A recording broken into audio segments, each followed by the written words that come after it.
Baseball season is upon us, and it's a pretty good bet that some of your favorite major and minor league baseball players will be using bats this season made in the building you see there behind me. John and myself, we were working at 31W Installation, and John's been in the business before, and his wife was working in the office with us, and kind of got to know her, and she had mentioned something about him being in business out in Kansas City, and so it just kind of intrigued me that he, made bats, and he was driving a truck for us at that time, and he got out of it and moved to Nashville, and just kind of intrigued me, and I started asking more questions, and then I finally just asked John if he ever thought about getting back into it. He said he'd thought about it, but never had the right opportunity, never came about, and didn't have a place to do it. So I talked to my grandmother and kind of told her the idea, and she was gung-ho about it, and she allowed us to start in the one-car garage that my papa built. So, and that's just kind of how it started. And John and I, we talked about it, and just say, we'll work it on nights and weekends, and just kind of see where it goes. That's how Old Hickory Bats started back in 1999. Now entering their 16th year of business, owners John Moyer and Chad Lamberth say they've been extremely blessed to see their business expand, although they didn't know if the business would succeed when they first started 16 years ago. At first it was difficult, but because we was in the garage and we was working full-time jobs, working nights, weekends, so it was a lot of hard work, but it probably in 2001, it probably kind of started clicking. It's like, it was just a passion. It was just a love of doing something on my own, and then it just kind of, that's where it just kind of bit me, and we just kind of, it was just like, we're just going to do it and just see where it goes. Where do you get your wood to actually make the bats? Pennsylvania, New York area. The reason why we get it up there is just because of the climate, the way the hardwoods grow up there is, they have the right amount of summer, and winter, the cold weather, just don't have the as much of the bug infestation, and but there's just a certain region that you have to get it from, because the further north you go, it's more dense, it's heavier. So there's just a kind of a sweet spot that you kind of find, and that's where we get it, Pennsylvania, New York region. Can you talk me through the process of actually making a bat? What, from the beginning to the end? Well, first, everything, it all begins with the quality logs.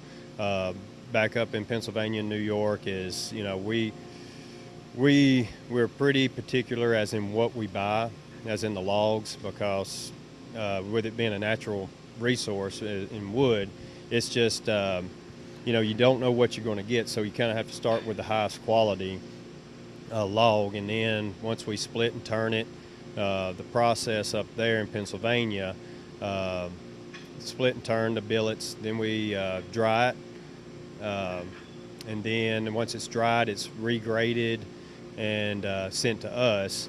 Then we go through and weigh each piece, check the density on it, and then at that point it is ready to go to the CNC lathes.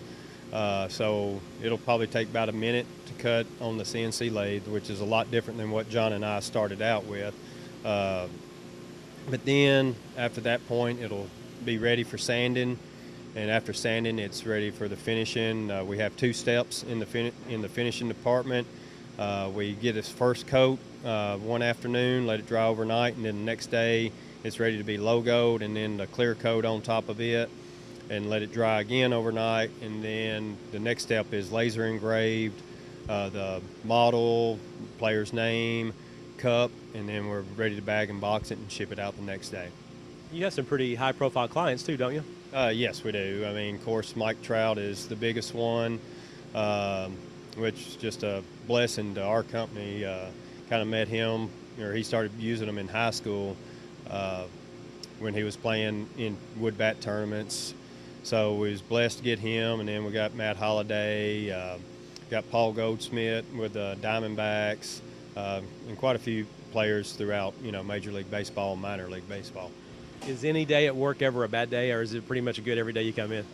Well, I mean, every day is a good day, but, there are some better days than other days. I mean, it's like any other job. I mean, we come to work, enjoy what we do. Got great people working for us, working with us.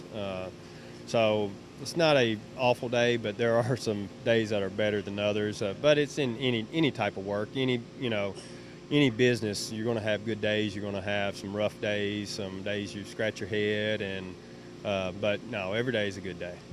And if somebody wanted to buy one or more of your bats, what would they need to do? What's the best way to do that? Best thing to do was, first thing, get on our website, OldHickoryBats.com, and kind of explore what you're looking for. And because there are a lot of different options you can go with. I mean, the length of the bat, the model of the bat, the weight, the color of the barrel versus the handle, the logo color, the name inscripted on it. So there's a lot of options that you have, the wood, maple, ash, birch.